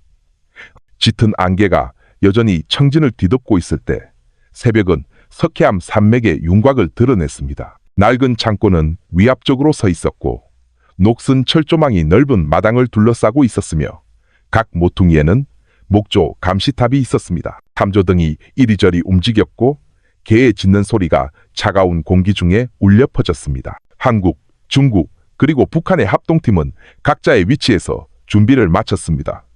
장태준 총경은 무전기 버튼을 눌렀습니다. 기억해. 주요 목표는 인질 구출이다. 윤태성은 가능하다면 생포한다. 리 반장의 부대는 동쪽에서 대나무 숲을 통해 기어왔고 한국팀은 서쪽에서 이동하여 탈출로를 막았습니다. 충성스러운 북한 관리들은 후방에서 대기했습니다. 장 총경은 돌격팀을 이끌고 창고의 철문을 날카롭게 응시했습니다. 수신호가 전달되고 문이 요란한 소리를 내며 부서졌습니다. 즉시 총성이 뒤따랐습니다. 전투가 벌어졌고 총알이 벽에 부딪히고 유리가 깨졌습니다. 화약 연기가 순식간에 방 전체를 뒤덮었습니다. 연기가 그치자 끔찍한 광경이 드러났습니다. 수십 명의 희생자들이 감금되어 있었습니다. 어떤 이는 쇠사슬에 묶여 깡마른 상태였고 어떤 이는 낡은 컴퓨터 앞에 강제로 앉혀져 있었습니다. 더 충격적인 것은 한 방에서는 희생자들이 감시원의 지휘 아래 카메라 앞에서 노래하고 춤추도록 강요당하고 있었다는 것입니다. 엘리시안 국제 오디션이라고 쓰인 낡은 현수막이 걸려 있었습니다. 그들이 가짜 연예 기획사에 팔리기 위해 준비되고 있다는 것이 명백했습니다. 의료팀, 장 총경이 외쳤습니다. 의료팀이 들어와 쇠톱으로 쇠사슬을 끊고 쇠약한 몸을 들것으로 옮겼습니다. 울음소리가 터져 나왔습니다. 일부 희생자들은 남은 힘을 다해 기어 나왔고 어떤 이들은 즉시 의식을 잃고 쓰러졌습니다. 본관 홀에서 장 총경은 마침내 그가 그토록 쫓던 인물을 보았습니다. 윤태성은 자동 소총을 손에 든 채 4명의 경호원을 뒤에 두고 태연하게 서 있었습니다. 환영합니다, 장 총경님. 그가 차가운 미소를 지으며 말했습니다. 장 총경은 총을 들어 올렸습니다. 윤태성, 내 게임은 끝났어. 희생자들은 자유로워졌고 내 부하들도 무너졌어. 항복해. 윤태성은 비웃었습니다. 항복? 저들의 얼굴을 보시오. 총경. 저들 중 절반은 당신이 오기 전부터 이미 망가져 있었소. 당신이 몇 분 더 빨리 온다고 해서 그들의 운명이 바뀔 것 같소. 그는 날카롭게 응시했습니다. 당신은 항상 늦었소. 그것이 우리와 당신의 차이지. 나는 이 세상을 만들었고 당신은 그저 뒤쫓아올 뿐이요. 그의 말은 장총경의 가슴을 찔렀고 분노가 끓어올랐습니다. 짧은 전투가 벌어졌습니다. 윤태성의 경호원 2명이 쓰러졌고 1명은 항복했으며 다른 1명은 도망쳤습니다. 윤태성은 기둥 뒤에 숨어 무차별적으로 총을 난사했습니다. 장총경은 가까이 기어가 정확한 사격으로 윤태성의 총을 손에서 떨어뜨렸습니다. 윤태성은 주저앉았고 얼굴은 땀으로 젖었지만 그 차가운 미소는 사라지지 않았습니다. 여기서는 당신이 이겼지만 밖에서는 아니지. 바로 그때 밖에서 군용 지프 소리가 들려왔습니다. 험상궂은 얼굴에 박 부장이 이끄는 현지 북한 관리들이 들이닥쳤습니다. 그들의 총은 들려 있었고 눈빛은 위협으로 가득했습니다. 그 남자를 풀어줘. 그가 고함쳤습니다. 윤태성은 공식적인 손님이다. 만약 당신들이 그를 구금한다면 이 작전은 주권 침해로 간주될 것이다. 방 전체가 즉시 침묵에 휩싸였습니다. 장총경은 다시 윤태성에게 총을 겨눴습니다. 그는 국제범죄자요. 당신은 지금 중범죄자를 보호하고 있는 거요. 박 부장은 한 걸음 앞으로 나섰습니다. 그의 손가락은 방아쇠에 걸려 있었습니다. 총 내려놔. 그렇지 않으면 당신들 모두 살아서 나가지 못할 거야. 긴장감은 극에 달했고 양측의 총구가 서로를 겨눴습니다. 그 몇 초는 영원처럼 길었습니다. 리 반장이 재빨리 그들 사이를 가로막고 섰습니다. 그는 손을 들어 올렸습니다. 멈추시오. 우리가 서로 총을 쏜다면 방금 구출된 희생자들이 다칠 거요. 김철호 부장이 장총경의 어깨를 살짝 당기며 덧붙였습니다. 장총경의 무전기가 울렸습니다. 경찰청장의 단호하지만 무거운 목소리가 들려왔습니다. 장총경, 외교적 문제를 일으키지 마. 희생자들과 팀의 안전을 최우선으로 해. 윤태성은 잡아야 하지만 이번에는 직접 충돌할 수 없어. 장총경은 주먹을 꽉 쥐었고 턱을 악물었습니다. 그는 윤태성을 오랫동안 응시했고 거의 참을 수 없었습니다. 거의 채워질 뻔했던 수갑이 풀렸습니다. 윤태성은 손에 피를 묻힌 채 천천히 일어나 박 부장에게 걸어갔습니다. 그는 장총경을 돌아보며 입가에 옅은 미소를 지었습니다. 대단하군, 장총경. 하지만 나에게는 아직 더 큰 무대가 남아있소. 그는 삼엄한 경호를 받으며 걸어 나갔습니다. 군용 지프가 그를 태우고 떠났고 희생자들과 얼어붙은 경찰들로 가득 찬 방만 남았습니다. 해가 청진 언덕 너머의 안개를 뚫고 비칠 때 장총경은 창고 문에 서 있었습니다. 리 반장이 다가와 그의 어깨를 두드렸습니다. 오늘 당신은 정치판에서 졌습니다. 그가 조용히 말했습니다. 하지만 이 전쟁은 아직 끝나지 않았습니다. 장총경은 고개를 끄덕였습니다. 그의 눈은 윤태성의 지프가 남긴 흙먼지를 따라갔습니다. 아직 끝나지 않았어. 그가 짧게 답했습니다. 청진 작전 소식은 해외 언론에서 폭발적으로 다뤄졌습니다. 수십 명의 희생자가 구출된 낡은 창고 사진이 유럽과 아시아 신문의 일면을 장식했습니다. 주요 방송사들은 창백한 얼굴이지만 점차 생기를 되찾는 눈빛의 희생자들이 이송되는 장면을 내보냈습니다. 하지만 가장 주목받은 이슈는 구출 성공이 아니라 윤태성이 현지 관리들의 보호 아래 다시 한번 탈출했다는 사실이었습니다. 한 영국 신문의 사설은 법은 정치에 패배할 수 있는가? 윤태성 사건이 그 답을 주었다라고 썼습니다. 한 일본 언론은 직접적으로 대한민국을 언급하며 한국 경찰 영웅인가 월권자인가 라고 물었습니다. 서울에서 정부는 긴급히 아세안 회의를 소집하려 했습니다. 외교부 장관은 이번 합동작전이 개입이 아닌 인도주의적 차원에서 이루어졌다고 설명하려 했지만 북한 대표단은 냉담한 반응을 보이며 자국 관리들의 연루를 부인했습니다. 정치적 혼란 속에서 대중의 마음을 움직이는 순간이 찾아왔습니다. 한국으로 송환된 생존자 중 한 명인 미라가 전국 방송 인터뷰에 응했습니다. 그녀는 떨리는 목소리로 말했습니다. 저는 그들이 얼마나 잔인했는지 직접 봤어요. 만약 경찰이 정치 때문에 물러선다면 그건 우리들의 목숨이 아무 가치가 없다는 뜻이에요. 제발 윤태성이 계속 활보하게 두지 마세요. 그 말에 집에서 TV를 보던 많은 이들이 침묵하며 눈물을 닦았습니다. 북한의 임시지휘본부에서 장태준 총경은 어두운 방에 앉아 있었습니다. 빛은 오직 노트북 화면에서만 나왔습니다. 그는 해외 뉴스를 읽고 있었습니다. 한 기사에는 파주에서의 그의 사진과 함께 장태준, 생명을 구한 영웅인가, 무모한 경찰인가 라는 도발적인 헤드라인이 달려 있었습니다. 장 총경은 화면을 오랫동안 응시했고 속이 뒤틀렸습니다. 세상이 그를 심판하고 있었습니다. 아마도 구원자로서 혹은 법을 어긴 자로서 위성전화가 울렸습니다. 경찰청장의 목소리가 수화기 너머에서 들려왔습니다. 단호하지만 날카로웠습니다.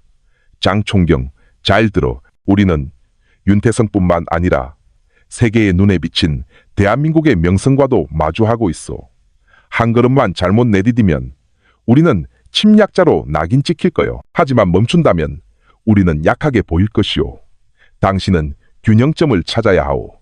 장 총경은 조용히 답했습니다. 청장님, 우리가 가만히 있으면 윤태성은 비웃을 것이고 다음 희생자들이 기다리고 있습니다. 저는 멈출 수 없습니다.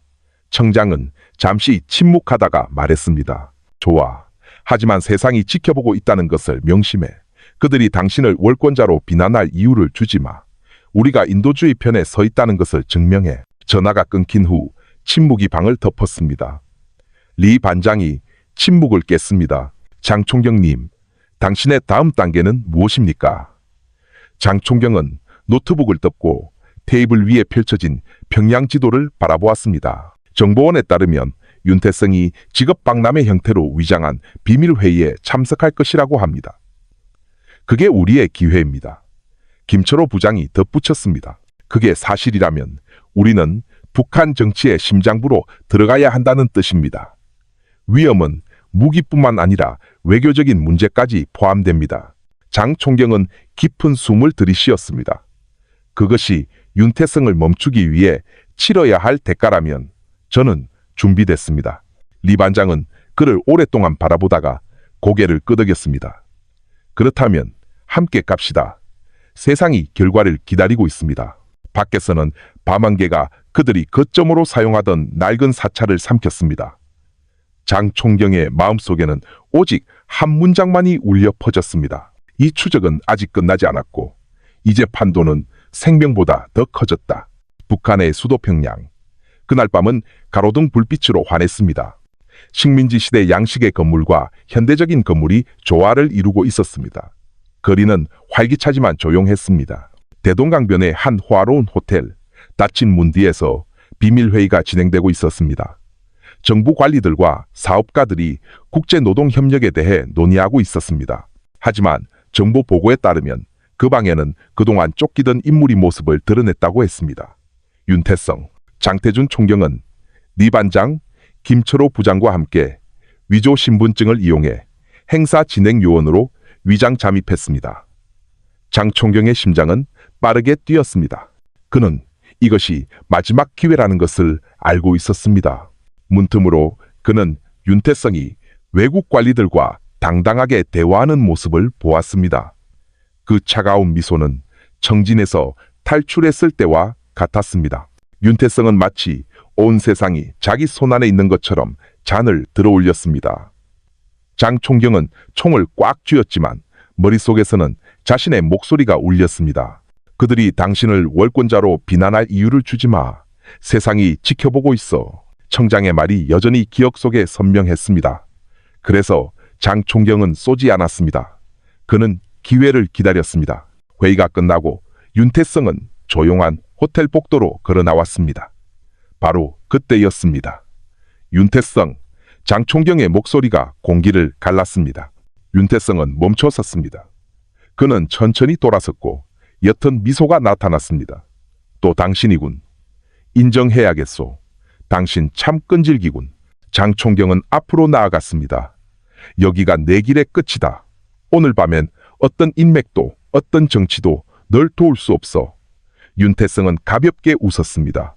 자신감이 넘치는군. 총 한 자루로 내가 만든 네트워크를 이길 수 있다고 생각하나? 하지만 그가 발을 내딛기도 전에 복도 양쪽에서 인터폴과 여전히 충성스러운 북한 경찰들이 나타났습니다.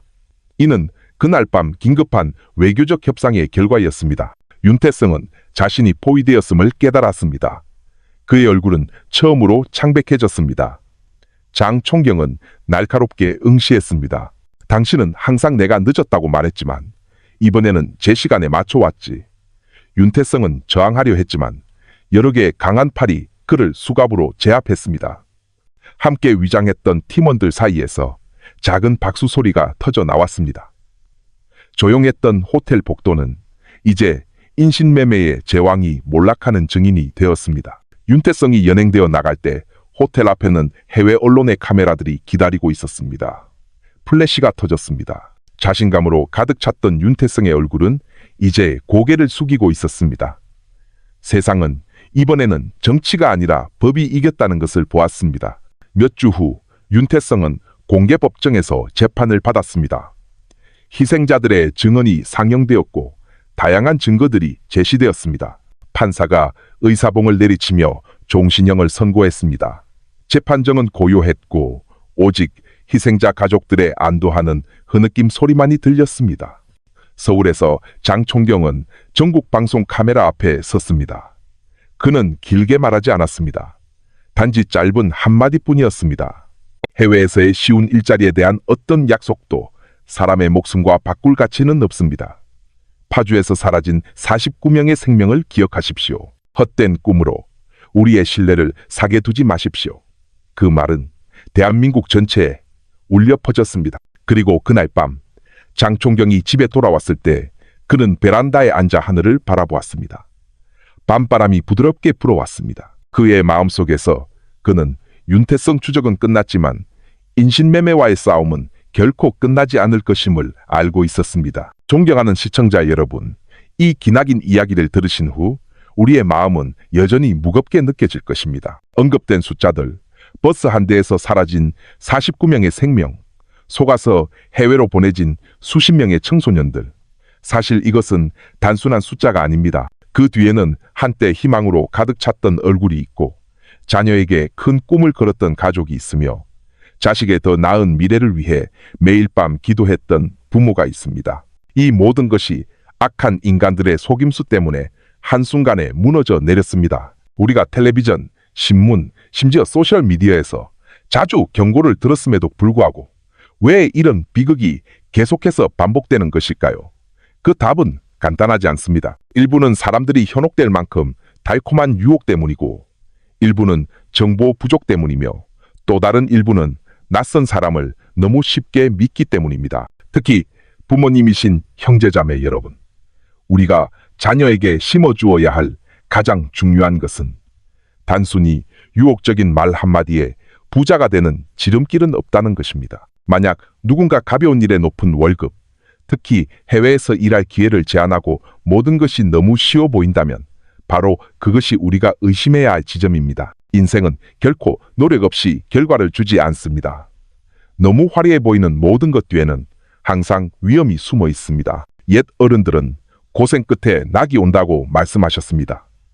이는 성공이 고군분투 끝에 찾아온다는 의미입니다. 그러므로 노력도 위험도 없어 보이는데 즉시 부자가 될 수 있다는 제안은 이상한 것입니다. 그것은 파멸로 가는 문입니다. 이 이야기에서 저는 세 가지 중요한 교훈을 전하고 싶습니다. 첫째, 디지털 시대에는 경계심을 늦추지 마십시오. 사기꾼들은 더 이상 집문을 두드리지 않습니다. 그들은 인터넷 구인 광고, 소셜미디어 계정 또는 낯선 사람의 전화 뒤에 숨어 있습니다. 우리의 자녀들에게 너무 쉬워 보이는 모든 제안은 반드시 확인해야 한다고 경고하십시오. 단순히 달콤한 말에 속아돈, 개인 서류 또는 신뢰를 주지 마십시오. 둘째, 가족 간의 소통을 단절시키지 마십시오. 많은 희생자들이 자신을 증명하고 싶은 마음에 부모와 상의 없이 몰래 결정을 내리는 10대들입니다. 속았다는 것을 깨달았을 때는 이미 너무 늦었습니다. 만약 가족 안에 서로 대화하고 경청하는 문화가 있다면 많은 비극을 초기에 예방할 수 있습니다. 자녀의 말을 기꺼이 들어주고 마음을 열 용기를 가르치는 부모가 됩시다. 셋째, 우리가 물려받은 소박한 삶의 가치를 사랑하십시오. 우리는 더 나은 삶이 해외에만 있다고 생각하는 경향이 있습니다. 하지만 행복은 우리 주변의 작은 것들에서 시작될 수 있습니다. 우리가 경작하는 땅, 우리가 열정을 쏟는 작은 사업 또는 평범한 정직한 직업, 이 모든 것이 우리를 순식간에 부자로 만들어주지는 않겠지만 태어난 땅에서 안정과 존엄성을 줍니다. 삶이 힘들더라도 우리에게는 가족, 이웃, 그리고 돌아가 쉴 곳이 있습니다. 하지만 낯선 땅에서 악인의 손에 떨어지면 목숨조차 찾기 어려울 수 있습니다. 형제자매 여러분, 우리는 시간을 되돌려 떠나간 49명의 생명을 구할 수는 없습니다. 하지만 우리는 그 비극이 다시는 일어나지 않도록 할 수 있습니다. 그 방법은 간단합니다. 서로 경고하고 정보를 공유하며 서로를 보호하는 것입니다. 우리가 이 이야기를 자녀, 이웃 또는 친구에게 들려줄 때마다 그것은 범죄자들의 함정으로부터 그들을 보호하는 방어막을 만드는 것입니다. 범죄자는 희생자가 침묵하고 사회가 무관심할 때만 강해질 수 있습니다. 하지만 우리가 힘을 합쳐 조심하고 유혹을 거부할 용기를 낸다면 어떤 네트워크도 살아남을 만큼 강하지 못할 것입니다. 그리고 마지막으로 제가 사랑을 담아 전하고 싶은 메시지는 이것입니다. 만약 언젠가 자녀가 해외에서 일하고 싶다고 말한다면 바로 된다 또는 안 된다고 답하지 마십시오. 대신 그와 마주 앉아 대화하십시오. 자세히 묻고 정보를 찾고 정부기관의 도움을 요청하십시오. 성급한 결정이 그들을 파멸로 이끌지 않도록 하십시오. 부디 기억하십시오. 목숨값을 치를 만큼 가치 있는 꿈은 없습니다. 잃어버린 49명의 생명은 계속해서 쓰라린 경고로 남을 것입니다. 그들은 살아있는 우리가 더 조심하고 생명의 가치를 깨닫고 우리가 가진 정직한 직업을 사랑하도록 배우게 하기 위해 떠났습니다. 이 이야기가 여러분의 마음에 울림을 주었다면 부디 계속해서 공유해 주시길 부탁드립니다. 어쩌면 오늘 이 이야기를 들은 한 사람이 내일의 비극을 막을 수 있을지도 모릅니다.